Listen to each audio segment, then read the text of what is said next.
ওহে মানব জাতি, শোনো শোনো, তোমাদেরকে আল্লাহ পাক রব্বুল আলামিনের পক্ষ থেকে বুরহানুম মির রাব্বিকুম ওয়া আনজালনা ইলাইকুম নূরাম মুবিনা। আল্লাহ পাক রব্বুল আলামিন মানব জাতিদেরকে ডেকে বললেন, ওহে মানব জাতি, শোনো শোনো, তোমাদেরকে দুইটা বিষয়ের নির্দেশ দিলাম। বুরহানুম মির রাব্বিকুম, রবের পক্ষ থেকে তোমাদের জন্য দলিল প্রেরণ করা হয়েছে। ওয়া আনজালনা ইলাইকুম নূরাম মুবিনা, এবং আল্লাহ পাক রব্বুল আলামিনের পক্ষ থেকে তোমাদের এমন এক জ্যোতিপূর্ণ আলো দেওয়া হয়েছে, যেই আলোর নাম হচ্ছে কোরআনুল কারীম। সে আলোর নাম কি? কোরআনুল কারীম।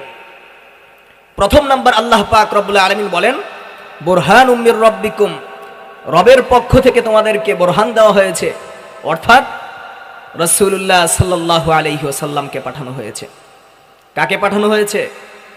রাসূল করিম সাল্লাল্লাহু আলাইহি ওয়াসাল্লামকে। এটা কয় নাম্বার? প্রথম নাম্বার।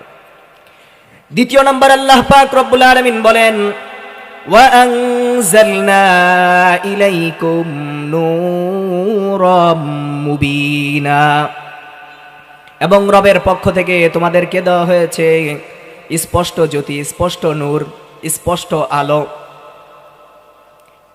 যেই বান্দাবান্দি এই দুইটা জিনিসকে আঁকড়ে ধরতে পারবে, আল্লাহ পাক রব্বুল আলামিন সেই বান্দাবান্দিদেরকে দুনিয়াতে রেখেছেন সফলতা, আর পরকালে তাদের জন্য রেখেছেন মুক্তি।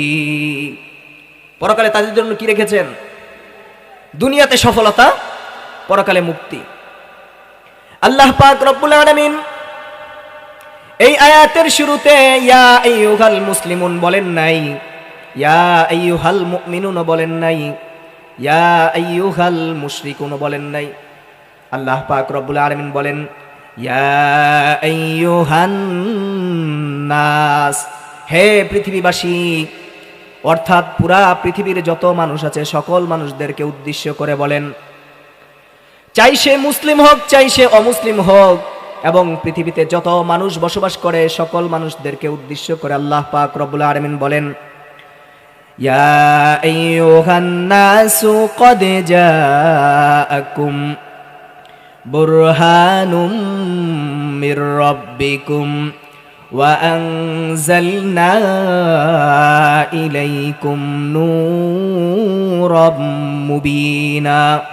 হে পৃথিবীবাসী, শোনো শোনো, যদি তোমরা দুইটা জিনিসকে আঁকড়ে ধরতে পারো, এক নাম্বার নবী মুহাম্মদুর রাসূলুল্লাহ সাল্লাল্লাহু আলাইহি ওয়াসাল্লাম, বুরহানুম মির রাব্বিকুম ওয়া আনজালনা ইলাইকুম, এবং তোমাদের উপর যেই কোরআন অবতীর্ণ করা হয়েছে সেই কোরআন যদি তোমরা আঁকড়ে ধরতে পারো, তাহলে তোমরা দুনিয়াতেই সফলতা হবে আর আখিরাতে কল্যাণকামী হয়ে যাবে।